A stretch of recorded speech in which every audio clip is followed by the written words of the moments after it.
me give it to our girls. 5,040,000 naughty shorty.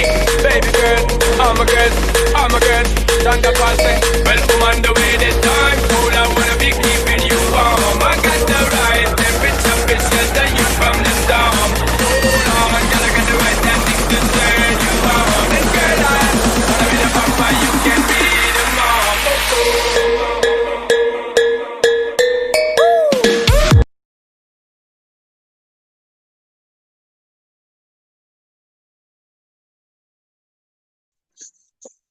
Hi hello good evening everyone, this is Rajnitish और मैं आज के इस कॉल में आप सभी लोगों का वेलकम करता हूं। मेरी वॉइस लाउड एंड क्लियर है? आप लोग इमोजीज के जरिए मुझे बता सकते हैं। Yes, thank you very much. मेरी वॉइस लाउड एंड क्लियर है। सो 9:06 हो गए हैं। मैं आप सभी लोगों का वेलकम करता हूं आज के सेशन में। और आज हमारे बीच में जो भी नए लोग हैं, आप सभी लोगों का स्वागत है। आज ऐसे प्रोजेक्ट के बारे में, ऐसे सिस्टम के बारे में हमें अभी जानने का मौका मिलेगा जिस सिस्टम के जरिए लोगों ने अपनी लाइफ को 360 डिग्री चेंज किया है। और ऐसा बेहतरीन प्रोजेक्ट, इतना ट्रांसपेरेंट प्रोजेक्ट जो आज तक मुझे नहीं लगता है कि इतिहास में बना होगा, और इतनी बेहतरीन तरीके से हमें यहाँ पे समझने और सीखने को मिलेगा। सो मैं टाइम को न लेट करते हुए आज के स्पीकर को यहाँ पे इनवाइट करना चाहूंगा। जो आज हमारे स्पीकर हैं विकास कौशिक जी, जो बहुत ही जबरदस्त, बहुत ही शानदार लीडर हैं और बहुत ही क्रिप्टो के ऊपर बहुत ही अच्छा खासा नॉलेज रखते हैं। तो मैं चाहूंगा कि आप सब एक छोटे से डायरी और पेन के साथ बैठे, ताकि कुछ चीजें ऐसी होती हैं इस सिस्टम के अंदर, अगर आप पहली बार आए हैं इस सिस्टम के अंदर, तो आपको समझने में थोड़ी टाइम लग सकती है, या फिर कुछ वर्ड होगा जो आपको समझ नहीं आएगा। तो एक छोटे से डायरी और पेन के साथ अगर आप बैठेंगे तो कुछ जो जो डाउट्स होगा, वो डाउट्स आप अपने अपलाइन से बाद में क्लियर कर पाएंगे। और बिल्कुल ध्यान से आपको समझने की कोशिश करना है। अगर आपको समझ में आ गया तो सच में जिन लोगों ने इस सिस्टम को समझा है, आज उनकी लाइफ बिल्कुल चेंज हो चुकी है और वो कहीं ना कहीं फाइनेंशियल फ्री हो चुके हैं। तो एक मौका हमारे पास जहाँ पे हम फाइनेंशियल फ्री हो सकते हैं। और मैं इतना दावे के साथ इसलिए कह पा रहा हूँ क्योंकि मैंने हजारों लोगों की लाइफ को बदलते देखा है, फाइनेंशियल फ्री होते हुए देखा है। तो आप सब तैयार हैं? अगर आप तैयार हैं तो इमोजीज के साथ मुझे बता सकते हैं कि आप लोग तैयार हैं आज इस सिस्टम को समझने के लिए। So thank you. बहुत सारे लोग तैयार हैं, सारे लोग ऑलमोस्ट। तो चलिए, समय को देखते हुए मैं यहाँ पे इनवाइट करना चाहूंगा। विकास कौशिक जी हमारे बीच में आ चुके हैं। सो विकास कौशिक जी, मैंने रिकॉर्डिंग का ऑप्शन भी दिया है। हाँ, मैंने आपको अनम्यूट का ऑप्शन दिया है। विकास कौशिक जी, मेरी वॉइस आप तक पहुंच रही है? जी सर। जी। जी जी, थैंक तो यू वेरी बहुत मच बहुत सर। स्वागत है विकास जी आज के जी। इस सेशन के लिए। और बहुत ही शानदार नॉलेज आप Recording रखते in हैं, तो progress. आज का पूरा सेशन थैंक है, यू। बहुत ही अच्छे से, बहुत ही ध्यान से समझने की कोशिश करिएगा। क्योंकि जी सर। अगर अच्छे तरीके से समझ गए आप ना, तो आपके लाइफ में ट्रांसफॉर्मेशन होना तय है। सो ओवर टू यू विकास जी। आप आज का अ, सेशन आप स्टार्ट कर सकते हैं। मैं आपको होस्ट बना रहा हूँ। होस्ट जी बनाने सर। के सारे सेटिंग्स मैंने कर दिया है। आपको बस स्क्रीन शेयर करके आपको ऑपरेट करना है। Okay so sir. Over to you. Okay. Okay, thank you very much. Good evening everybody. और क्रिप्टो की दुनिया में आप सभी का स्वागत है। जो नए लोग हैं उनका भी स्वागत है। जो ऑलरेडी सिस्टम में है उनका भी वेलकम है। और आज इस प्रेजेंटेशन को दोबारा मुझे इस बहुत ही बड़े मंच पे दोबारा से रिप्रेजेंट करने का मौका मिला, उसके लिए thank you so much sir.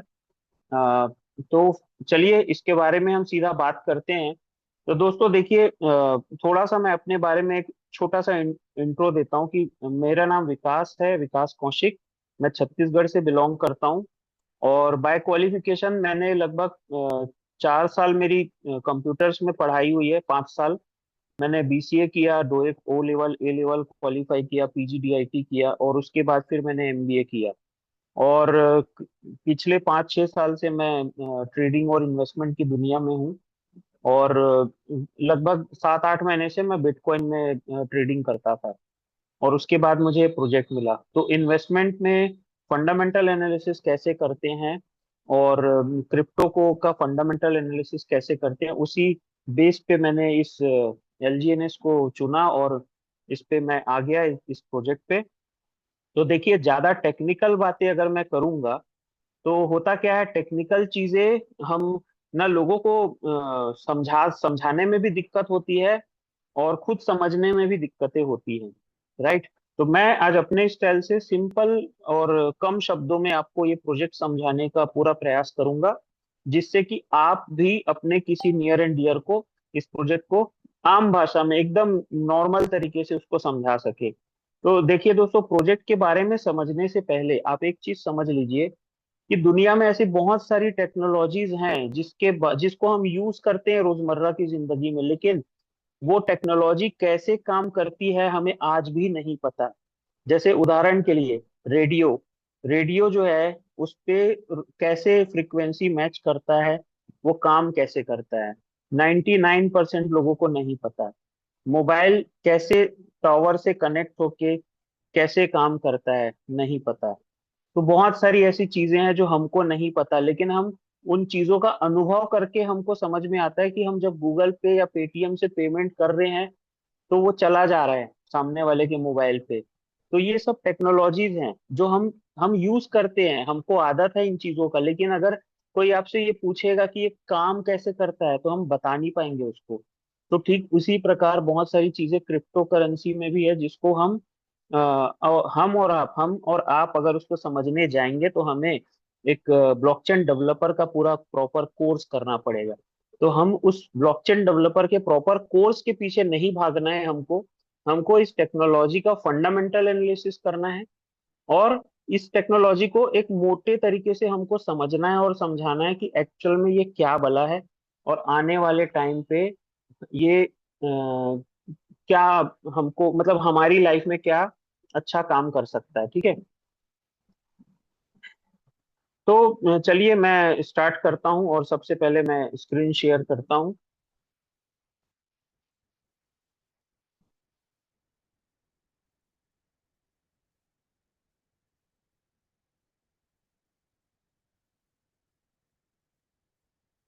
I hope ये स्क्रीन आपको विजिबल होगा।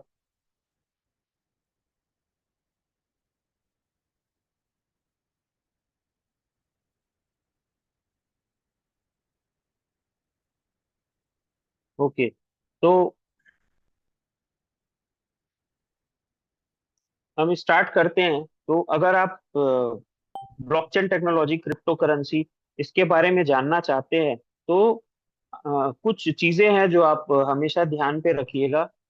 क्योंकि देखिए ये तो ऑब्वियस है, ये एजुकेशनल पर्पस का ही प्रेजेंटेशन है।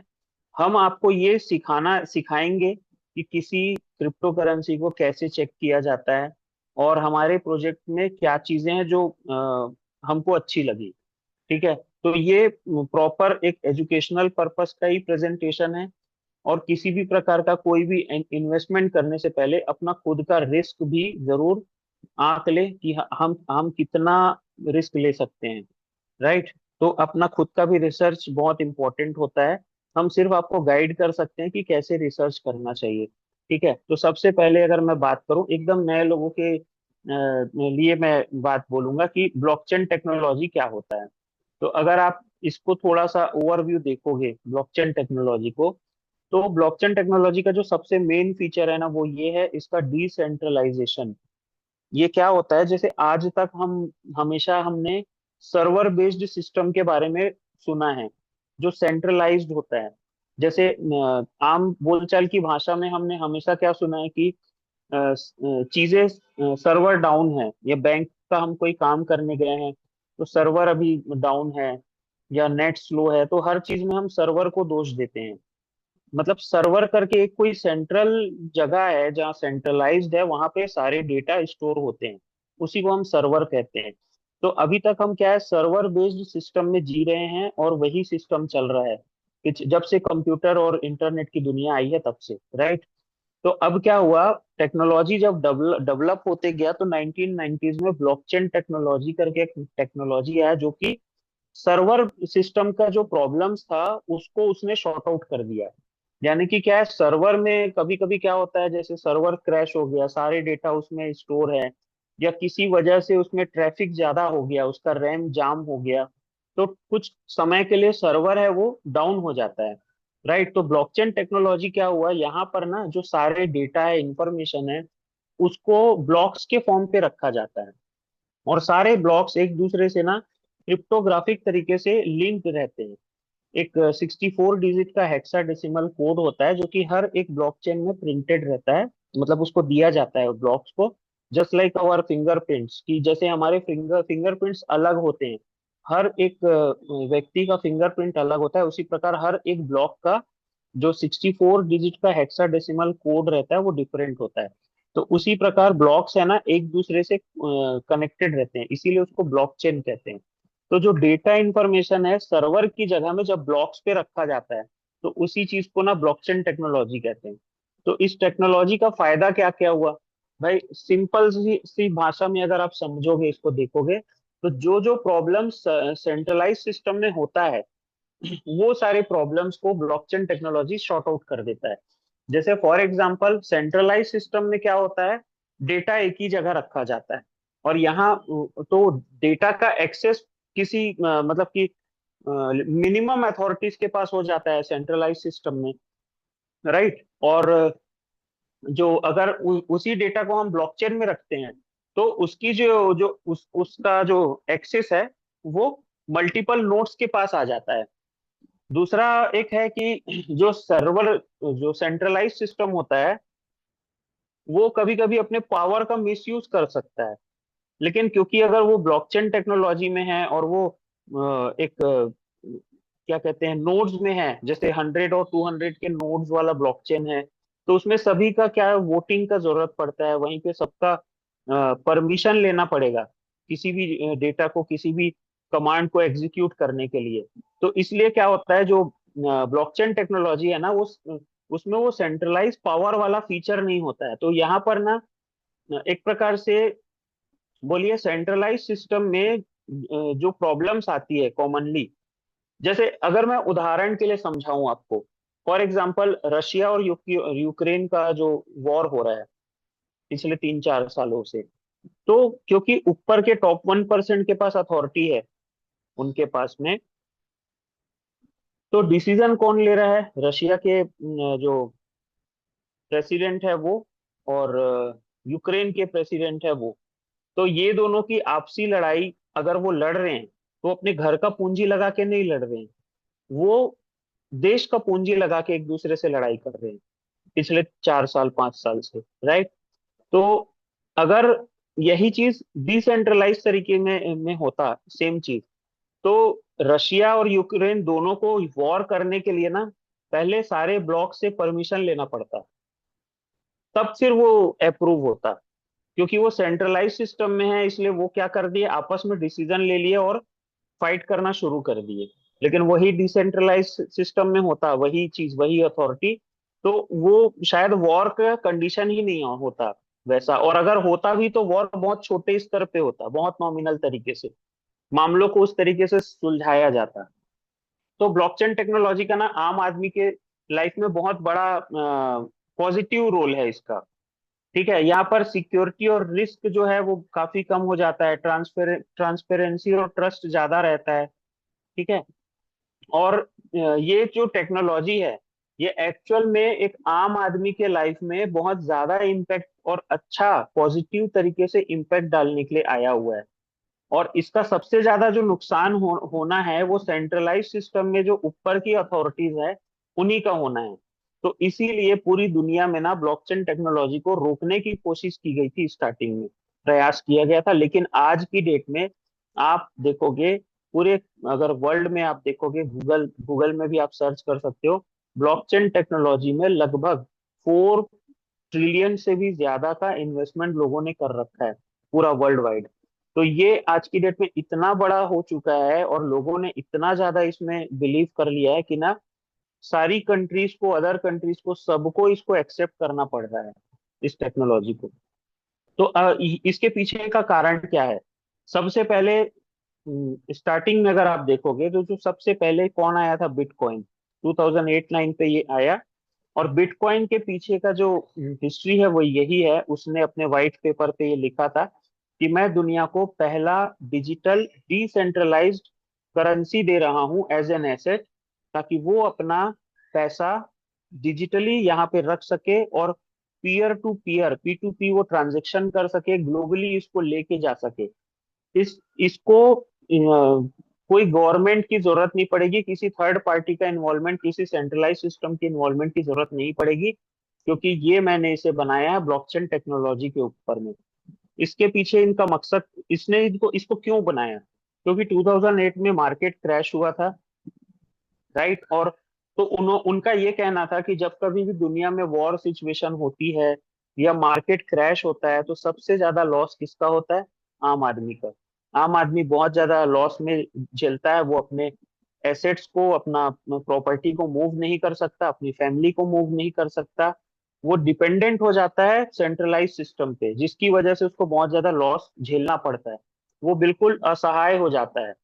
लेकिन अगर लोगों के पास एक ऑप्शन आ जाए अपनी संपत्ति को डिसेंट्रलाइज तरीके से रखने के लिए, या फिर उसको कहीं भी लेके जाने के लिए बिना किसी सरकार के परमिशन के, तो ये उसके लिए एक एज एन एसेट उसने ऑप्शन दिया कि आप बिटकॉइन पे अपना इन्वेस्टमेंट कर सकते हैं। और ये आइडिया दुनिया को इतना पसंद आया कि आज बिटकॉइन दुनिया का 6वें नंबर का सबसे ज्यादा वैल्यूएबल एसेट माना जाता है। एक्चुअल में है, माना जाता नहीं है। और आज बिटकॉइन की कीमत 1 किलो गोल्ड के बराबर हो चुकी है, राइट। तो अब जब इस टेक्नोलॉजी ने इतना अच्छा, बिटकॉइन ने जब इतना अच्छा परफॉर्म किया पूरे वर्ल्ड में, सब लोगों ने इसको इतना एक्सेप्ट किया, तो 2015 में इथेरियम नाम का एक और ब्लॉकचेन टेक्नोलॉजी पे एक नया चीज आ गया। वो था जिसको कहते हैं स्मार्ट कॉन्ट्रैक्ट। अब ये स्मार्ट कॉन्ट्रैक्ट क्या था? स्मार्ट कॉन्ट्रैक्ट का मतलब होता है सेल्फ एग्जीक्यूटिंग प्रोग्राम, जो कि ब्लॉकचेन पे रन होता है। फॉर एग्जांपल, मैं आपको एग्जांपल से समझाता हूँ, हमेशा देता हूँ मैं example. ATM machine, ATM machine automatically काम करता है, राइट। कैसे काम करता है? हम एटीएम मशीन पे कार्ड डालते हैं, कार्ड डालने के बाद में हम उसको कमांड देते हैं कि मुझे 2,000 रुपए का विड्रॉल चाहिए। मशीन हमारा अकाउंट चेक करता है, अगर उस पे 2,000 रुपए हैं तो वो मुझे विड्रॉल दे देगा। 2,000 रुपए से 1 रुपए भी कम है तो मुझे विड्रॉल नहीं देगा, वो उस ट्रांजेक्शन को एक्सेप्ट नहीं करेगा। मतलब कि क्या है, जब उस एटीएम में मैंने कार्ड डाला और टर्म्स एंड कंडीशन मैच होगा, तभी वो उस कमांड को एग्जीक्यूट करेगा और मुझे पेमेंट करेगा।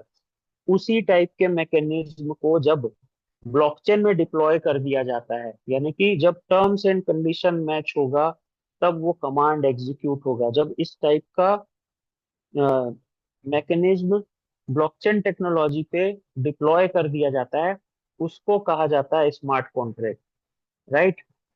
तो जब ये टेक्नोलॉजी आया 2015 में, तो तब क्या हुआ, जो ब्लॉकचेन टेक्नो, अगर आप गूगल में चेक करेंगे आज की डेट में ब्लॉकचेन टेक्नोलॉजी यूजेस, तो ये गूगल का मैंने यहाँ पे स्क्रीनशॉट लगा के रखा है।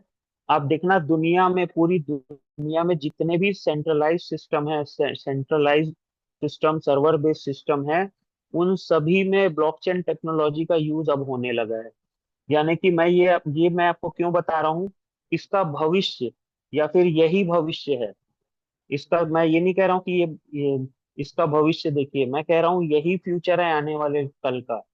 ब्लॉकचेन टेक्नोलॉजी और एआई टेक्नोलॉजी, ये दोनों ही आने वाले कल का फ्यूचर है, राइट। तो आने वाले टाइम पे ये और बहुत ज्यादा अभी हाइप करेगा, राइट। अब इसके बाद हम बात करते हैं कि ब्लॉकचेन टेक्नोलॉजी में ना एक टर्म यूज किया जाता है, क्रिप्टो माइनिंग या फिर मिंटिंग। तो इसको हमको समझना जरूरी है। पूरी टेक्नोलॉजी कैसे काम करती है, सारे के सारे सब चीज समझना एक अलग चीज है, लेकिन माइनिंग क्या होता है या मिंटिंग क्या होता है उसके बारे में जानना हमारे लिए जरूरी है।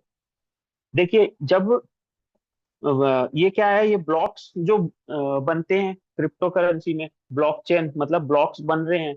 तो जो नए ब्लॉक्स है ना, वो कोई बैठ के नहीं बनाता है, ये सिस्टम के एक एल्गोरिदम में अपने आप नए ब्लॉक्स जनरेट होते रहते हैं। तो ये जो ऑटोमेटिकली जनरेट होते हैं ना जो ब्लॉक्स, इसी इसी चीज को यहाँ पर क्रिप्टो की दुनिया में माइनिंग कहते हैं, है ना। तो अब ये माइनिंग, जो पुराने तरीके से माइनिंग होती थी, मतलब पुराने तरीके से ब्लॉक्स, जब नए ब्लॉक्स बनते थे उस प्रोसेस को माइनिंग कहते थे। और पहले कौन सा टेक्नोलॉजी यूज होता था? पीओडब्ल्यू बोलते हैं उसको, प्रूफ ऑफ वर्क। यानी कि जो बिटकॉइन है या जो पहले जो इथेरियम आया था, वो प्रूफ ऑफ वर्क के थ्रू उसकी माइनिंग होती थी। माइनिंग का मतलब क्या होता है, एक कंप्यूटर रहेगा, कंप्यूटर में ग्राफिक्स कार्ड लगे रहेगा, उस पे इंटरनेट कनेक्शन रहेगा, वो कंप्यूटर ऑन रहेगा, और उस पे वो एल्गोरिदम रन करता रहेगा और नए ब्लॉक्स जनरेट होते रहेंगे। तो जब ऐसे सिस्टम में जब काम होता है उसको प्रूफ ऑफ वर्क, POW के फॉर्म पे माइनिंग कहा जाता है। तो ये प्रोसेस जो था ना वो काफी एक्सपेंसिव था, और बहुत सारी एनर्जी लगती थी, और स्लो था कंपेरेटिवली अभी के जो लेटेस्ट टेक्नोलॉजी है उनके, उनसे कंपेयर करोगे तो। आप अगर POW, प्रूफ ऑफ वर्क से रिलेटेड क्रिप्टो माइनिंग के बारे में थोड़ा और जानना चाहो, ये कैसा है रहता है करके, तो आप चाहो तो यूट्यूब में टाइप करके देख सकते हो, क्रिप्टो फार्म के नाम से। आपको करोड़ों करोड़ों रुपए के सेटअप लगाए वीडियोस आपको दिख जाएंगे। ठीक है, तो जब टेक्नोलॉजी नया आया, नई टेक्नोलॉजी आई, जब प्रॉब्लम आती है तभी कोई नया इन्वेंशन होता है। तो प्रूफ ऑफ स्टैक एक नया टेक्नोलॉजी आ गया जिसमें टोकन्स को स्टैक किया जाता है किसी एप्लीकेशन पे, और वहां पर माइनिंग होती है। और जो ये नया तरीका है इसको हम आज की डेट में मिंटिंग कहते हैं। राइट, तो यहाँ पर क्या होता है, एक सिंपल सा हार्डवेयर सिस्टम लगता है। वो आपका मोबाइल हो सकता है, टैबलेट हो सकता है, PC हो सकता है, कोई भी कुछ भी हो सकता है। और वहां पर आप टोकन्स को इनके एप्लीकेशन में स्टैक करके रखते हैं, है ना। स्टैक करके यानी कि आप अपने टोकन्स को वहां पर फॉर वर्किंग पर्पस आपने वहां पर दे दिया है, और वहां पर नए टोकन्स मिंट होते रहेंगे।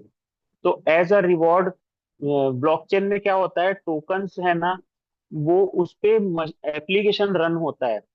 तो वहां पर आपने जो टोकन स्टैक करके रखा है उससे एप्लीकेशन रन हो रहा है, और बदले में आपको एज एन प्रॉफिट वो, हमें एज अ रिवॉर्ड हमको कुछ टोकन्स हमको वो वहां से वो एक्स्ट्रा दे देते हैं। राइट, तो ये प्रूफ ऑफ स्टैक ऐसे काम करता है। ठीक है, तो ये हो गया माइनिंग और मिंटिंग क्या होती है उसके बारे में मैंने बताया। तो अब थोड़ा सा हम इस बारे में भी बात कर लेते हैं कि भाई, बहुत सारे लोगों का यहाँ पे सवाल होगा, दिमाग में आता ही है, या फिर बहुत सारे लोगों को धोखा मिला है दुनिया में, स्कैम्स बहुत होते हैं क्रिप्टो की दुनिया में।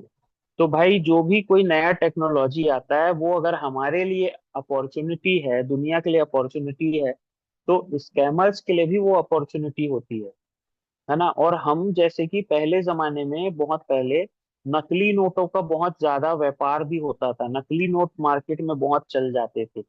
राइट, तो नकली सोना भी मार्केट में बहुत चल जाता था, जमीन से रिलेटेड भी बहुत सारे फ्रॉड हो जाते थे। तो उसी प्रकार आज की डेट में नकली क्रिप्टो से रिलेटेड भी बहुत सारे फ्रॉड होते हैं, क्योंकि हमको असली क्रिप्टो और नकली क्रिप्टो हमको पहचानना नहीं आता है। क्रिप्टो में कुछ तो बात होगी जो कि दुनिया, पूरी दुनिया आज इसके पीछे लगी हुई है। 4 ट्रिलियन से ज्यादा इन्वेस्टेड है, बड़े बड़े मिनिस्टर, प्रेसिडेंट और सारे लोग क्रिप्टो करेंसी से रिलेटेड बातें कर रहे हैं, बड़ी बड़ी टेक कंपनीज अपना क्रिप्टो लॉन्च कर रही है। यानी कि ये कुछ क्रिप्टो नाम की कोई टेक्नोलॉजी तो है दुनिया में, इसको तो आप लोगों को मानना पड़ेगा, एक्सेप्ट करना पड़ेगा। अगर आप स्कैम्स को मानते हैं तो क्रिप्टो भी है, ये भी आपको मानना पड़ेगा। राइट, तो इसको आपको समझना है कि असली क्रिप्टो क्या होता है और नकली क्रिप्टो क्या है।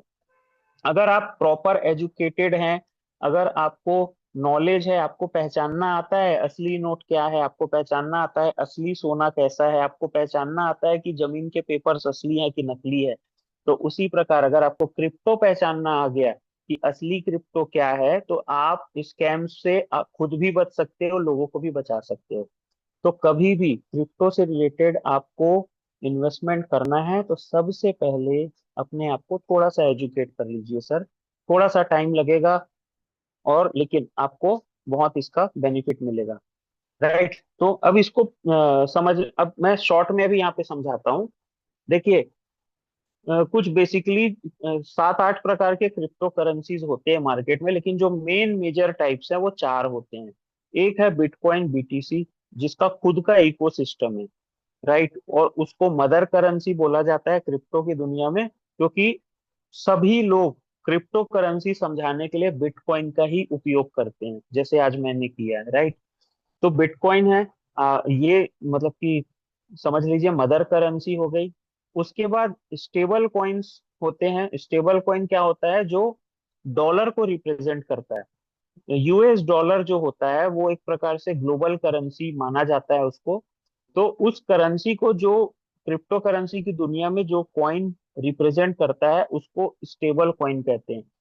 इसका मतलब क्या होता है? जो यूएस डॉलर है, जैसे एक डॉलर की जो कीमत है, उतना ही स्टेबल कॉइन की कीमत होगी।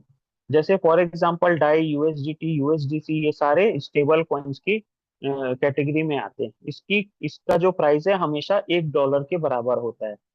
उसके बाद एक जो टोकन होता है या फिर कॉइन भी होता है, ये इसे कहते हैं डीफाई टोकन, यानी कि डिसेंट्रलाइज फाइनेंस टोकन, और इसी में स्मार्ट कॉन्ट्रैक्ट है वो डिप्लॉयड रहते हैं। और एक होता है मीम कॉइन्स। मीम कॉइन्स मतलब आपने देखा होगा, मीम, किसी का मीम बन गया है, किसी का रील बन गया मजाक वाला, तो ये मजाक वाले कॉइन होते हैं। मतलब ये चुरन वाला टोकन है। जैसे बच्चों को चुरन वाला नोट आता ना खेलने के लिए, वैसे ये चुरन टोकन है। और इसी में पहले के जो स्कैमर्स थे वो यही टोकन यूज करते थे लोगों को चुरन खिलाने के लिए, स्कैम करने के लिए। लेकिन आजकल जैसे नकली नोट बनाते बनाते शातिर लोग भी नकली नोट भी बहुत रिफाइंड तरीके से बनाना सीख गए थे। बीच में एक आम आदमी उसको पहचान नहीं पाता था। उसी प्रकार आज की डेट में डिफाई टोकन में भी नकली टोकन बना रहे हैं लोग। और उसको भी मतलब इतने महीन तरीके से वो बना रहे हैं ना, डिफाई टोकन भी, कि वो सारे सिक्योरिटी चेक पास करके बाहर निकल जा रहे हैं और उसके बाद रग पुल और स्कैम हो जा रहे हैं। ठीक है। तो ये हो रहा है। तो कुछ टाइप्स के टोकन है जो मैंने बताया। अब किसी भी टोकन को चेक करने का तरीका बता रहा हूँ स्कैम से बचने के लिए। सबसे पहले तो खुद का रिसर्च करना बहुत जरूरी है। हम किसी भी ऑडिट कंपनी, मतलब हम जो सर्टिफिकेट्स दे रहे हैं, जो ऑडिटर्स हैं, उनमें उनका हम सिर्फ ये नहीं देख सकते वहां पे कि उसने कोई इशू बोला है कि नहीं बोला है, या फिर कितने रेटिंग्स, कितने मार्क्स दिए हैं, है ना। हमको खुद से हमको चेक करना पड़ेगा उस टोकन को सर्टिफिकेट के अलावा। ठीक है, खुद का रिसर्च हमको करना पड़ेगा। ठीक है। किसी भी टोकन में इन्वेस्टमेंट करने की जल्दबाजी ना करें, उसको पहले से उसके लिए रिसर्च करें, थोड़ा समय दीजिए, और उसके बाद इन्वेस्टमेंट करके देखिए।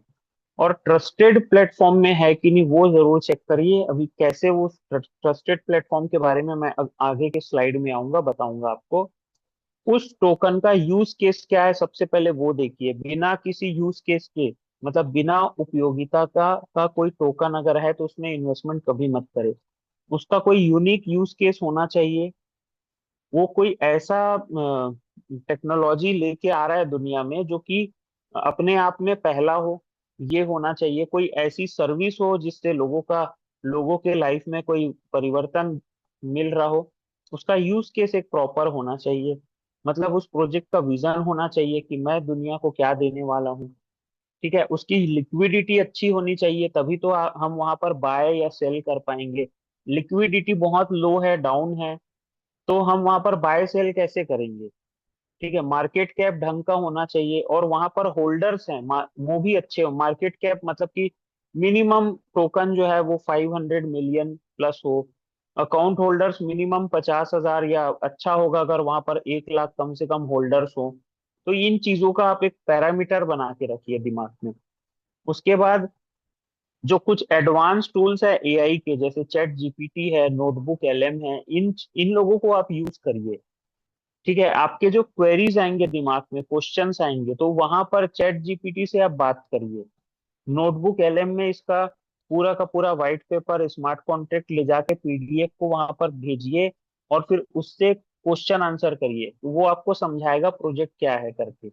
राइट। तो ये सब चीजें आपको थोड़ा सा सीखना पड़ेगा अगर आपको यहाँ से बहुत अच्छा बड़ा रिटर्न कमाना है तो। तो अब आते हैं हम अपने प्रोजेक्ट के बारे में।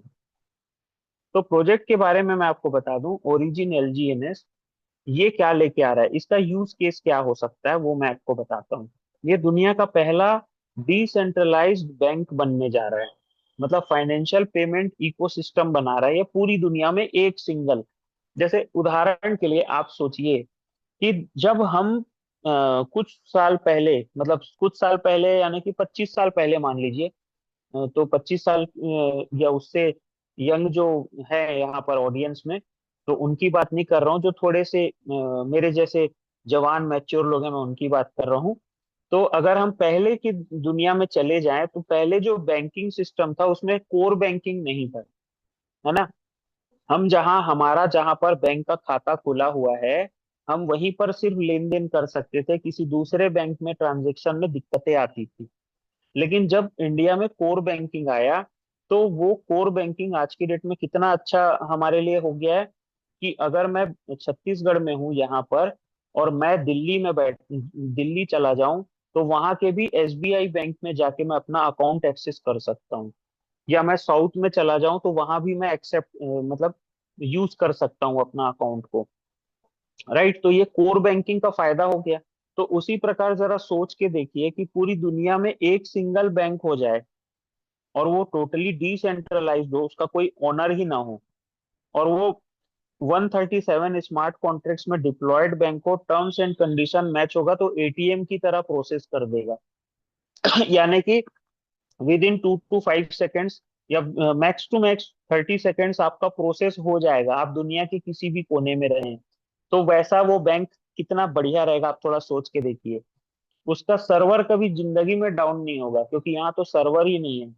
आप सोच के देखिए, यहाँ पर किसी प्रकार का स्कैम नहीं हो सकता है, क्योंकि पूरा का पूरा सिस्टम जो है वो एआई और ब्लॉकचेन टेक्नोलॉजी चलाएगा यहाँ पे। तो थोड़ा सा आप फील करके देखिए कि ग्लोबल बैंक जहां पर वो ऑटोमेटिकली हमको सर्विस दे रहा है। हमको वहां पर से डॉलर चाहिए, हम डॉलर ले लेंगे। हमको यूरो चाहिए, यूरो ले लेंगे। थाई बात चाहिए, थाई बात ले लेंगे। आईएनआर चाहिए तो हम आईएनआर ले लेंगे, है ना। हम जिस कंट्री में गए वहां पर हम अपना अकाउंट एक्सेस कर सकते हैं। तो इस टाइप का आप थोड़ा सा सोच के देखिए, इसका विजन कितना बड़ा है। और ये ऐसा बैंक ब्लॉकचेन टेक्नोलॉजी में आ रहा है। अगर आपको ये मतलब मतलब मैं तो सोचा, जब मैंने इस प्रोजेक्ट के बारे में देखा तो मैं तो बहुत, मेरे को अच्छा लगा कि भाई कुछ है यार जोरदार, इसका विजन बहुत अच्छा है करके। तो ये 7 मार्च 2024 को आया, और ये वेब 3 बेस्ड प्रोजेक्ट है। तो वेब 3 क्या है, तो शॉर्ट में आपको मैं बताता हूँ। हमारे जमाने में जब मैं छोटा था, जब नया नया इंटरनेट आया था दुनिया में, तो उस जमाने में हम www. यूज करते थे। World web wide web website जो हम बोलते हैं, हम वो यूज करते थे। और वहां पर हम सिर्फ रीड कर सकते थे, राइट भी नहीं कर सकते थे। राइट करने के लिए हमको HTML का फॉर्मेट यूज करना पड़ता था। ठीक है, उसके बाद वेब 2 का जमाना आया। वेब 2 आया तो हमारे टाइम पे ऑरकुट आया, याहू मैसेंजर आया, फिर आपका अब तो फेसबुक चलता है, यूट्यूब, इंस्टाग्राम चलता है। ये सब वेब 2 जमाने के प्रोडक्ट्स हैं। इसमें हम हमको क्या फैसिलिटी मिल गया, हम यहाँ पर रीड भी कर सकते हैं, हम यहाँ पे राइट भी कर सकते हैं, हम अपना फोटो डाल भी सकते हैं, अपलोड और डाउनलोड कर सकते हैं, वीडियो भी डाल सकते हैं, राइट, अपना अकाउंट बना सकते हैं। लेकिन वो सारा का सारा जो हम अकाउंट बना रहे हैं वो सेंट्रलाइज्ड है। राइट, मतलब मान लीजिए फॉर एग्जांपल, आप एक टैलेंटेड पर्सन हैं और आपने यूट्यूब में कुछ अपना टैलेंट यूज करके, अपना स्किल यूज करके 1-2 लाख फॉलोअर्स बना लिया आपने, और वहां से आपकी एक अर्निंग शुरू हो गई। आपको मजा आ रहा है। लेकिन आपका जो अकाउंट है, उसका जो टोटा है वो यूट्यूब के हाथ में है। यानी कि उसका उसका जो गला है वो यूट्यूब के हाथ में है। वो कभी भी आपकी आईडी टर्मिनेट कर सकता है, ये अथॉरिटी उसके पास है। और ऐसा हुआ है बहुत सारे लोगों के पास साथ में, कि उसका कुछ लोग हैं जो बहुत अच्छा कर रहे हैं, लेकिन आईडी टर्मिनेट हो गया, रीजन XYZ कुछ भी होता है। मतलब वहां पर सुनवाई वगैरह कुछ नहीं होता, सीधा आईडी टर्मिनेट कर दी जाती है, कॉपीराइट इशू है या कुछ भी इशू बता के। लेकिन वही चीज अगर वेब 3 में बना होगा, यूट्यूब वेब 3 में बन जाएगा, फेसबुक वेब 3 में बन जाएगा, और आपकी आईडी वेब 3 टेक्नोलॉजी में बन ओपन हो जाएगी, तो उसके बाद ओनरशिप आपको पूरा का पूरा आपको ही मिल जाएगा। यूट्यूब का ओनर या फेसबुक का ओनर आपकी आईडी ब्लॉक भी नहीं कर सकती, टर्मिनेट भी नहीं कर सकती। ये है वेब 3 टेक्नोलॉजी, यानी कि यहाँ पे हमको ओनरशिप मिल जाता है। स्मार्ट कॉन्ट्रैक्ट, यहाँ पे डैप चलता है, वहां पे ऐप चलता है। डैप का मतलब होता है डिसेंट्रलाइज्ड एप्लीकेशंस, राइट। ये होता है। तो अब ओरिजिन एलजीएनएस है, उसका जो उसकी ऑडिटिंग मॉनिटरिंग सर्टिक कर रही है रेगुलर। ठीक है, इसका ट्रेजरी कॉन्ट्रैक्ट जो है वो आर्मर्स ने ऑडिट कर चुका है। डेक्स स्क्रीनर पे ये लिस्टेड है और ट्रेंडिंग में नंबर 1 चल रहा है। जब से मैं यहाँ पर ज्वाइन हुआ हूँ तब से मैं देख रहा हूँ ट्रेंडिंग में नंबर 1 चल रहा है डेक्स स्क्रीनर पे। डाओ कम्युनिटी इसकी ऑनर है, इसका कोई सिंगल ऑनर नहीं है। यानी कि डाओ कम्युनिटी यानी कि कौन, हम ही लोग हैं इसके ऑनर इस सिस्टम के। और ये पॉलीगॉन ब्लॉकचेन में रन करता है। पॉलीगॉन ब्लॉकचेन यहाँ पर मेंशन मैं क्यों कर रहा हूँ, क्योंकि ये बहुत इंपॉर्टेंट है। इसको मैं आगे समझाता हूँ आपको। तो पॉलीगॉन के बारे में बात करूं तो क्या है ये, आप देखना, मैं बता रहा हूँ। 99.99% जितने भी प्रोजेक्ट्स बीएनबी के प्रोजेक्ट्स आए हैं हमारे देश में, सारे के सारे में स्कैम हुए हैं। क्योंकि बीएनबी का प्रोजेक्ट है, तो वहां पर बीएनबी दुनिया का सबसे बड़ा एक्सचेंज है, बाइनेंस एक्सचेंज। सबसे ज्यादा लिक्विडिटी वहीं पे है, इसीलिए स्कैम भी वहां पे बहुत ज्यादा होते हैं। आज तक कोई एक भी ढंग का प्रोजेक्ट बीएनबी का नहीं आया है। मतलब मैं सो फार आई नो, मतलब मैं तो नहीं जानता, कोई भूले भटके कोई सा होगा प्रोजेक्ट तो नहीं पता, बट मोस्ट ऑफ केसेस में आप देखोगे बीएनबी में ही सबसे ज्यादा फ्रॉड और स्कैम्स होते हैं। अगर आप चैट जीपीटी से ही पूछोगे इस बात को, तो वही आपको बताएगा कि बीएनबी है वो सेमी डिसेंट्रलाइज्ड है, और पॉलीगॉन जो है वो ज्यादा डिसेंट्रलाइज्ड है। ठीक है, पॉलीगॉन लेयर 2 ब्लॉकचेन है जो कि इथेरियम पे रन करता है। और पॉलीगॉन जो है वहां पर इथेरियम बेस्ड प्रोजेक्ट में कोई भी नया प्रोजेक्ट आता है तो उसको बहुत सारे ऑडिटिंग से गुजरना पड़ता है, कम्युनिटी अप्रूवल के से गुजरना पड़ता है, उसके बाद वो लॉन्च होता है, राइट। और बीएनबी में ऐसा कुछ नहीं होता है। बीएनबी में कॉपी पेस्ट करके भी आप अपने नाम का भी प्रोजेक्ट बहुत आसानी से बना सकते हो, इसलिए वहां पर स्कैम ज्यादा होते हैं। तो हमारा जो प्रोजेक्ट है वो पॉलीगॉन बेस्ड है अभी फिलहाल। और ये इस अपना खुद का ब्लॉकचेन भी, एनोवीज नाम का ब्लॉकचेन इसका बहुत जल्दी आने वाला है। ये पूरा इकोसिस्टम लेके आ रहा है ओरिजिन। एलजीएनएस एक टोकन है, इसका खुद का स्टेबल कॉइन आ रहा है, स्टेबल कॉइन ए आ चुका है। इसका क्रॉस चेन लॉन्च हो चुका है। जैसे क्रिप्टो से आप एलजीएनएस से अब आप चाहो तो बिटकॉइन, इथेरियम, सोलाना, एक्सआरपी कुछ भी खरीद सकते हो डायरेक्टली। ये क्रॉस चेन फंक्शनिंग इसका स्टार्ट हो चुका है। और स्टेबल कॉइन ए लॉन्च हो चुका है। एनोवीज ब्लॉकचेन इसका खुद का आ रहा है, आगे चल के वो इसमें उसमें रन होगा। तो अभी जो पॉलीगॉन में जो एक ग्लिच आया था सॉफ्टवेयर अपडेट की वजह से अभी लास्ट कुछ दिनों पहले, तो वैसा वाला प्रॉब्लम फ्यूचर में नहीं आएगा, क्योंकि ये खुद अपना ही ब्लॉकचेन में रन करेगा आने वाले टाइम पे प्रोजेक्ट, तो ऐसा कोई प्रॉब्लम नहीं आएगा। इसीलिए पूरा अपना इकोसिस्टम लेके आ रहे हैं। ओके, तो अब बात करें ओरिजिन बैंक जो है हमको क्या क्या सर्विसेज देगा। तो ये 18 सर्विसेज की लिस्ट है जो कि ये देगा, ये आप इसके एप्लीकेशन में चेक कर सकते हैं। ये खुद का अपना क्रिप्टो वॉलेट ला रहा है, हार्डवेयर वॉलेट है, privacy transfer system, cross chain function जो कि स्टार्ट हो चुका है, डिसेंट्रलाइज्ड एक्सचेंज आएगा इसका खुद का, स्टेबल कॉइन ए आ चुका है, प्राइवेसी स्मार्ट कॉन्ट्रैक्ट है, privacy token GRC 20, loan agreement, gateway protocol, a payment है, perpetual contraction, second contract, point deposit, financial management system, financial trading platform, derivative market है, रियल वर्ल्ड एसेट टोकनाइजेशन है, metaverse work, जैसे कि मैंने आपको बताया कि ये एआई और ब्लॉकचेन दोनों को यूज करके ये एक बैंक बना रहे हैं करके। तो metaverse virtual world financial system रहेगा। आप एआई से बात करोगे अपने प्रॉब्लम का सॉल्यूशन के लिए, और वहां पर वो आपको गाइड करेगा। ये global integrated financial autonomous DAO system रहेगा, जहां आगे चल के बैंक जो भी प्रोसेस करेगा और बैंकिंग और फाइनेंस से जो भी गैस फीस जनरेट होगा उसमें से 20% ये सिस्टम को मैनेज करने के लिए, रन करने के लिए रखेंगे, और 80% डाओ कम्युनिटी को ही वो शेयर कर देंगे। इनका जो इनके प्रोजेक्ट में ये बात लिखी हुई है जो मैं आपको बता रहा हूँ वो, राइट। तो ये ऐसा इनका विजन है। अब अगर बात करूं ओरिजिन एलजीएनएस का शॉर्ट में अगर मैं बताना चाहूँ तो बिटकॉइन ने क्या क्या रोल रहा दुनिया में, क्या दिया उसने? एक डिसेंट्रलाइज्ड डिजिटल करेंसी दिया बिटकॉइन ने। इथेरियम ने क्या दिया? इथेरियम ने स्मार्ट कॉन्ट्रैक्ट मैकेनिज्म दिया। और ओरिजिन एलजीएनएस क्या दे रहे हैं? दुनिया को पहला बैंकिंग सर्विस दे रहा है, ब्लॉकचेन टेक्नोलॉजी पे बना हुआ है, जो कि पूरी तरीके से सिक्योर होगा, फेयर होगा और ऑटोनॉमस होगा। ओरिजिन में किसी प्रकार का कोई ज्वाइनिंग या लॉकिंग फंड या मनी सर्कुलेशन वाला ये कुछ नहीं है, क्योंकि प्योर रियल क्रिप्टो करेंसी है, ओरिजिनल है। और ये सिर्फ 3 प्रकार से हमको एज अ रिवॉर्ड एलजीएनएस देता है। क्या देता है? पहला है सेल्फ स्टेग। अगर आप चाहो तो ये जो एज अ रिवॉर्ड हमको जो सेल्फ स्टेग में टोकन्स देता है, तो जैसे फॉर एग्जांपल आप सिर्फ 10 टोकन यहाँ पे स्टेक कर देते हो 4 साल के लिए, तो वो 1 लाख टोकन बन सकते हैं यहाँ पे।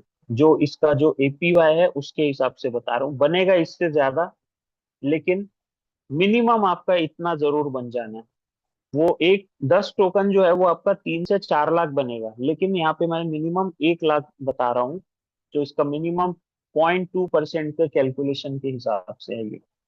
यानी कि आपका जो 10 टोकन है वो 10,000 गुना हो सकता है 4 साल के अंदर में। राइट, अभी इस प्रोजेक्ट को टोटल 18 महीने हो चुके हैं। ज्यादातर रग पुल वाले जो प्रोजेक्ट्स हैं वो 4-6 महीने में भाग जाते हैं, और इस प्रोजेक्ट को 18 महीने हो गए हैं चलते हुए, यानी कि ये अब स्टेबल हो चुका है एक प्रकार से। आप ऐसे इसको देखिए। राइट, तो ये एक सेल्फ स्टेक का आप चाहो तो, मतलब आप चाहो तो 1 टोकन भी ले सकते हो, आधा टोकन, जैसे हम बिटकॉइन खरीदते हैं ना, 1,000 रुपए का भी बिटकॉइन आप खरीद सकते हो। उसी प्रकार आप एलजीएनएस को भी 1,000 का, 500 रुपए का, 200 रुपए का भी आप खरीद सकते हो आप चाहो तो। और 10,000 का, 20,000 का, 50,000 का भी खरीद सकते हो। जैसे आप दूसरा टोकन इथेरियम, सोलाना, एक्सआरपी को कभी भी बेच सकते हो, उसी प्रकार आप एलजीएनएस को भी कभी भी बेच सकते हो। यहाँ पे कोई लॉकिंग और कैपिंग कुछ भी नहीं है। उसके अलावा आप डायरेक्टली एलजीएनएस से बिटकॉइन, सोलाना, एक्सआरपी कुछ भी खरीद सकते हो, क्योंकि ये रियल क्रिप्टो है। रियल क्रिप्टो का तो ये नेचर ही है, वो कोई और क्रिप्टो में आप चाहो तो उसको कन्वर्ट कर सकते हो। राइट, ऐसा बाकी स्कैम टोकन्स में पॉसिबल नहीं होता है, लेकिन इसमें हो रहा है, क्योंकि इसमें क्रॉस चेन फंक्शनिंग स्टार्ट हो चुकी है। अब उसके बाद सेकंड जो अर्निंग का जो स्टाइल है इसका, वो क्या है? Spider web reward. जब हम किसी को इस प्रोजेक्ट के बारे में बताते हैं, इन्वेस्टमेंट के बारे में बताते हैं कि ये प्रोजेक्ट है, आप तुम देख सकते हो एज पर योर रिस्क, और चाहो तो कुछ टोकन्स खरीद के स्टेक कर सकते हो, और वो बंदा अपना खुद का भी रिसर्च करके इसमें टोकन स्टेक करता है आपके रेफरल से, तो आपको वहां पर कुछ extra tokens as a reward आपको मिलने लगते हैं। ये होता है स्पाइडर वेब। राइट, इसके बाद जो सबसे बड़ी इनकम है, डाउ कम्युनिटी बनाने पे इनकम आती है। यहाँ पर जो डाउ कम्युनिटी की इनकम है, इसमें हमको 3 कम्युनिटी बनानी है। जब हमारी कम्युनिटी जो हम बना रहे हैं उसका टर्नओवर 50-50 हजार डॉलर का हो जाता है, यानी कि 3 कम्युनिटी, हर कम्युनिटी का टर्नओवर 50-50 हजार डॉलर, तो हमारा जैसे ही पहला 50-50 हजार डॉलर का 3 कम्युनिटी बन जाता है, तो हम मिशनरी, एक V1 का रैंक है वो हमको मिल जाता है, जिसपे पर डे हमको लगभग राउंड फिगर 10 टोकन के आसपास हमको एज अ रिवॉर्ड मिलना शुरू हो जाता है। 1% to 5% एलजीएनएस रिवॉर्ड्स मिलता है टोटल प्रोडक्शन का। सेकेंड लेवल है V2, जो पूरा होता है 1.5-1.5 लाख का स्टैग रख करने पे, जिसमें हमको एज अ रिवॉर्ड लगभग लगभग 40 के आसपास टोकन पर डे मिलना शुरू हो जाता है। तीसरा लेवल है V3 का 3-3 लाख का, जब 3-3 लाख डॉलर का स्टैग होता है हमारे तीनों कम्युनिटी पे, तो हम हो जाते हैं V3, जहां पर लगभग 60 टोकन्स के आसपास पर डे की हमको एज अ रिवॉर्ड हमको मिलता है टोकन के फॉर्म में। और टोकन का जो मार्केट प्राइस होता है वो आप उसको इनकम में कंसीडर कर सकते हैं। उसके बाद चौथा लेवल है वो है V4, जहाँ पे मिनिमम जो, जहाँ पे जो 5-5 लाख डॉलर का स्टैग हो जाता है, और वहां पर हमको लगभग 75 से 80 टोकन्स मिलना शुरू हो जाते हैं। V5 के रैंक पे 75 टू 100 टोकन्स तो एक साइकिल में यहाँ मिलना शुरू हो जाता है, यानी कि लगभग 250 से 300 tokens per day as a V5 यहाँ पे इनकम आनी शुरू हो जाती है। और लास्ट में जो V6 है उनका मतलब मुझे एग्जैक्टली तो मैं कह नहीं सकता, but around 800 to 1000 tokens per day तक का उनका इनकम जनरेट होना शुरू हो जाता है एज अ डाओ रिवॉर्ड। तो ये डाओ कम्युनिटी बनाने का फायदा है। और डाओ कम्युनिटी सिर्फ एक कम्युनिटी नहीं है, वहां पर हमको गवर्नेंस का भी, शासन करने का भी मौका मिलता है, क्योंकि कम्युनिटी को राइट हो जाता है, वोटिंग का अधिकार मिल जाता है।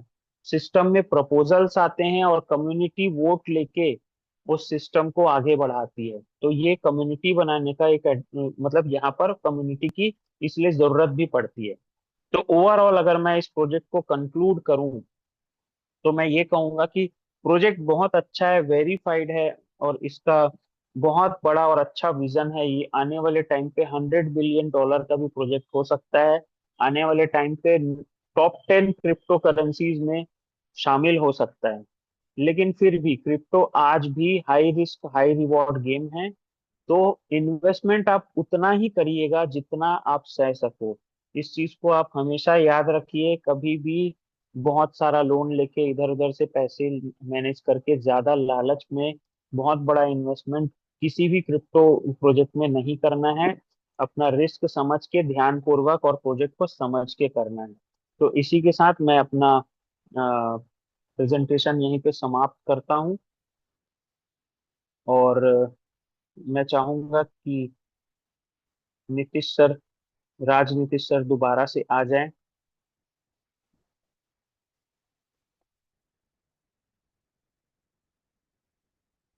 और मुझे उम्मीद है आज का प्रेजेंटेशन बहुतों को समझ में आया होगा।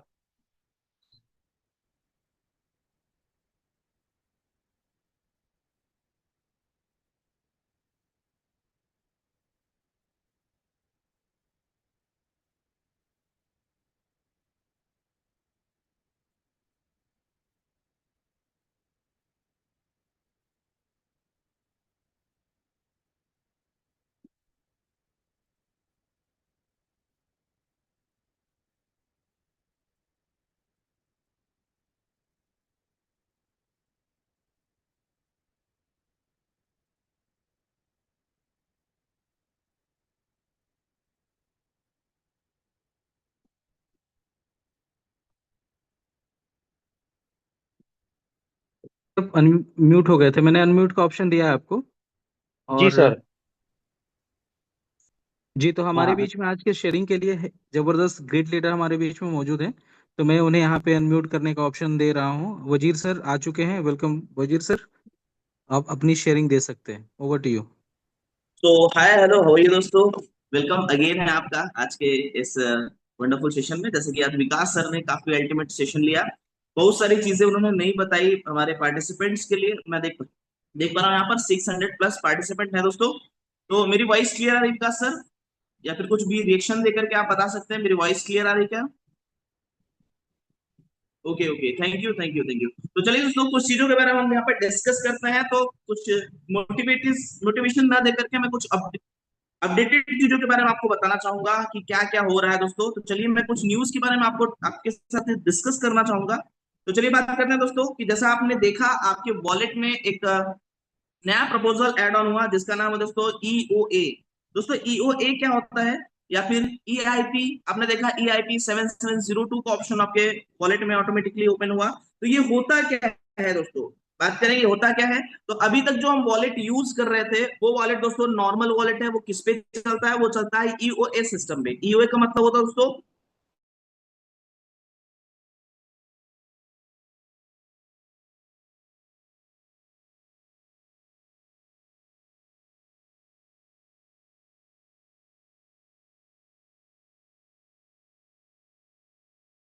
मई को जब आपने देखा था कि इसमें भिलाई हार्ड फोर्क आया था।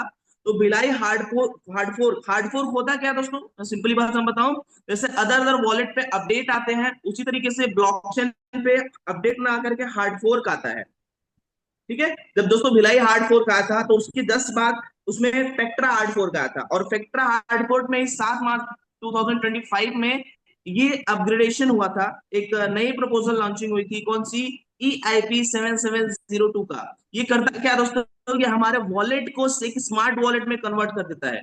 अभी जैसे हमारा वॉलेट जो हम यूज करते हैं वो EOA पे चलता है, मतलब एक्सटर्नली ओन्ड अकाउंट, जो हम मैनुअली जो यूज करते हैं उसके अकॉर्डिंग चलता है। बट एक्सटर्नली ओन्ड अकाउंट के साथ दोस्तों अगर स्मार्ट कॉन्ट्रैक्ट एड ऑन हो जाए तो वो बन जाता है EIP 7702 अकाउंट, मतलब स्मार्ट अकाउंट। दोस्तों आपका स्मार्ट वॉलेट बन जाएगा, आपका जो वॉलेट है वो स्मार्ट वॉलेट बन जाएगा। उसका फायदा क्या है, उसका ये फायदा है, और क्या नुकसान है उसके बारे में डिस्कस करेंगे। तो फायदा ये है दोस्तों कि अगर किसी को आपको एलजीएनएस देना है, एक ही एड्रेस को हर वीक देना है 10-10 एलजीएनएस या 100-100 एलजीएनएस, तो आप एक बार उसमें उस एड्रेस के साथ में वो डेट, टाइमिंग और वीक जो भी आपको टाइप करना है, टाइप करके एक बार दोस्तों आप कंफर्म कर देते हैं तो हर वीक आपके वॉलेट में से 10-10 उनको ट्रांसफर होता रहेगा, आपको बार बार करने की जरूरत नहीं होगी। तो ये क्या होता है, ये होता है स्मार्ट वॉलेट जो EIP 7702 से कनेक्ट होकर चलता है। पर दोस्तों इसमें बहुत सारी ऐसी सी चीजें हैं जो काफी कॉम्प्लिकेटेड है और काफी क्रिटिकल्स है, तो हमारे जितने भी पार्टिसिपेंट हैं उनके यूज की सारी चीजें भी नहीं है। तो जिसके भी वॉलेट में भी वो एक्टिवेट हो गया होगा तो आप कोशिश करिए उसे डिसेबल कर सकते हैं। किस तरीके से डिसेबल करना है, आपको वॉलेट ओपन करना है, अपने होम वाले ऑप्शन में आना है। होम के बाद दोस्तों आप ऊपर में देखेंगे राइट साइड में आपको वहां पर मोर का ऑप्शन है, मोर में जाकर के नीचे स्क्रॉल करेंगे वॉलेट टूल पे तो आपको EIP 7702 दिखेगा, वहां जाकर के डिसेबल रिवोक या उसे डीएक्टिवेट वहां से आप कर सकते हैं। और एक चीज के बारे में बात करूंगा दोस्तों आपको कि आपने अभी तक USDT सुना था, अब एक दोस्तों एक और स्टेबल कॉइन लॉन्च हो गया है जिसका नाम है USAT। आई होप शायद आपने सुना होगा USAT के नाम पे। जैसे दोस्तों USDT था जिसका नाम है यूनाइटेड स्टेट डॉलर थेथर, उसी तरीके से दोस्तों यहाँ पर अमेरिका के राष्ट्रपति डोनाल्ड ट्रंप के थ्रू जुलाई 18 2025 को 18 जुलाई 2025 को एक स्टेबल कॉइन लॉन्च हुआ दोस्तों जिसका नाम है USAT। उसका पूरा बात बताऊं तो दोस्तों उसका नाम है यूनाइटेड स्टेट ऑथराइज्ड थेथर। इसका काम क्या है, जैसे आप जानते हैं USDT, तो दोस्तों USDT की सारी कस्टोडियन और बात करें तो इन्वेस्टमेंट मैनेजर जो थे वो बहुत अलग अलग पार्ट में बटे हुए थे, लेकिन जो USAT है दोस्तों इसका सारा ट्रेजरी और बैकिंग कंट्रोल सारा का सारा किसके पास है दोस्तों, सारा का सारा अमेरिका के पास है। तो जो USDT अभी कई सारे लोगों के कंट्रोल में था, बट अमेरिका ने खुद का एक स्टेबल कॉइन लॉन्च किया USDT की जगह USAT, वो 1/1 रेशियो के हिसाब से रन करता है। जैसे USDT है उसी तरीके से USAT काम करता है। इसका पूरा मतलब मैंने बताया, यूनाइटेड स्टेट ऑथराइज्ड थेथर, जिसे दोस्तों एक जीनियस एक्ट के थ्रू लॉन्च किया गया। कब लॉन्च हुआ, 18 जुलाई डोनाल्ड ट्रंप के थ्रू दोस्तों लॉन्च हुआ। जीनियस एक्ट होता क्या है, ये एक्ट कानून में लाया गया कि आप इस टोकन के थ्रू, इस क्वाइन के थ्रू भी आप लेन देन कर सकते हैं। दोस्तों एक फेट करेंसी होगी, क्योंकि स्टेबल क्वाइन का जो रेट होता है वो न घटता है न बढ़ता है, वो स्टेबल होता है, इसलिए उसका नाम स्टेबल क्वाइन है। ठीक है, तो जीनियस एक्ट की अगर बात करें दोस्तों इसका मतलब होता है guiding and establish national innovation US stable coin. ठीक है, तो ये जब लॉन्च हुआ अब अमेरिका में तेजी से दोस्तों ये रन कर रहा है, इसकी सारी ट्रेजरी और बैकिंग सिस्टम सब यूएसए के पास में है। तो नो डाउट दोस्तों आज मैं प्रेडिक्शन करता हूं कि आने वाले 2026 के मिड या लास्ट तक इंडिया को भी आपको न्यूज सुनने को मिलेगा कि इंडिया से भी यहाँ पर एक स्टेबल कॉइन लॉन्च होने वाला है। दोस्तों इंडिया का स्टेबल कॉइन लॉन्च होगा, इवन हर एक कंट्री का खुद का एक स्टेबल कॉइन लॉन्च होने वाला है दोस्तों। तो हम सभी यहाँ पर एक ऐसे राइट प्लेटफॉर्म पर हैं जहां पर दोस्तों हम अर्निंग के साथ साथ कुछ अच्छी चीजें सीख रहे हैं, कुछ फ्यूचर की चीजें सीख रहे हैं दोस्तों, और एक अच्छा खासा यहाँ पर अर्निंग जनरेट कर रहे हैं। आपने देखा होगा कि जो आपके PDF में जो इमेज आती है, एक बिल्डिंग की इमेज आती है दोस्तों, वो क्या है, तो एक्चुअली मैं बात करूं तो वो फेडरल रिजर्व बिल्डिंग है जिसे द फेड के नाम से जाना जाता है। वो दोस्तों वॉशिंगटन DC में है, जहां पर डॉलर की सप्लाई, इन्वेस्टमेंट और बात करें तो मॉनेटरी पॉलिसी पूरी कंट्रोल की जाती है। तो आप इसे छोटा मोटा प्रोजेक्ट ना समझे दोस्तों, ये एक बहुत बड़ा प्रोजेक्ट है। मैं बात करूं तो आने वाले समय में पूरा वर्ल्ड इसमें आने वाला दोस्तों, ये एक ग्लोबल प्रोजेक्ट आज बन चुका है। आज बात करें इसके बारे में तो यहाँ पर हर एक व्यक्ति, चाहे वो छोटे इन्वेस्टमेंट से स्टार्ट किया हो चाहे वो बड़ा इन्वेस्टमेंट स्टार्ट किया हो दोस्तों, ओरिजिन का पार्ट बनते ही वो यहाँ पर एक हेल्दी इनकम जनरेट करना स्टार्ट कर देता है। अभी तो दोस्तों इसका सेकंड फेज आ गया है, अब आप देखते रहिए इसमें क्या क्या आने वाला है। तो आप एक राइट प्लेटफॉर्म और राइट जगह पर हैं। आप इसे सीखते रहिए, सिखाते रहिए और दोस्तों पैसे बनाते रहिए। Thank you, thank you, thanks a lot. Over to Rajnitin sir. Yes, thank you Vijay sir. आपने बहुत ही शानदार तरीके से आपने शेयरिंग दिया है। सो आप सभी लोगों को क्लियर हो गया होगा ये पूरा का पूरा प्रोजेक्ट, और जिन्होंने भी आपको इनवाइट किया है उनसे आप मिलिए जा करके, ताकि आपको और भी अच्छे तरीके से क्लियर हो पाएगा, क्योंकि ये जो सिस्टम है बहुत ही शानदार, बहुत ही बेहतरीन सिस्टम है। इसके बहुत सारे मैकेनिज्म के बारे में विकास जी ने भी आपको बताया और वजीर जी ने भी आपको बताया है। तो आप एक बारी समझने की कोशिश करिए फिर से, और रेगुलर बेसिस पे शायद पहले दिन लोगों को क्लियर ना होता है, नहीं होता है ये प्रेजेंटेशन, या टाइम लगता है एक दो बारी, लेकिन अगर आप रेगुलर बेसिस पे आते रहेंगे तो आपको सारी की सारी इन्फॉर्मेशन मिलते रहेंगे। So thank you very much, आपने कीमती समय दिया, इसके लिए तहे दिल से मैं शुक्रिया अदा करना चाहूंगा कि अभी तक भी आप सब बने हैं, मतलब आप अपने जीवन के अंदर कुछ बड़ा करना चाहते हैं, कुछ बड़े सपने के साथ आप हैं, तभी आप इस सेशन के अंदर अभी तक मौजूद हैं। So thank you very much again, और हम मिलेंगे फिर नेक्स्ट मीटिंग में। तब तक के लिए मैं चाहूंगा कि आप हमेशा स्वस्थ रहें, मस्त रहें, व्यस्त रहें, और अपने लाइफ में बिल्कुल आगे बढ़ते रहें। So thank you very much. Thank you वजीर अहमद सर, और thank you Vikas Kaushik sir, thank you very much.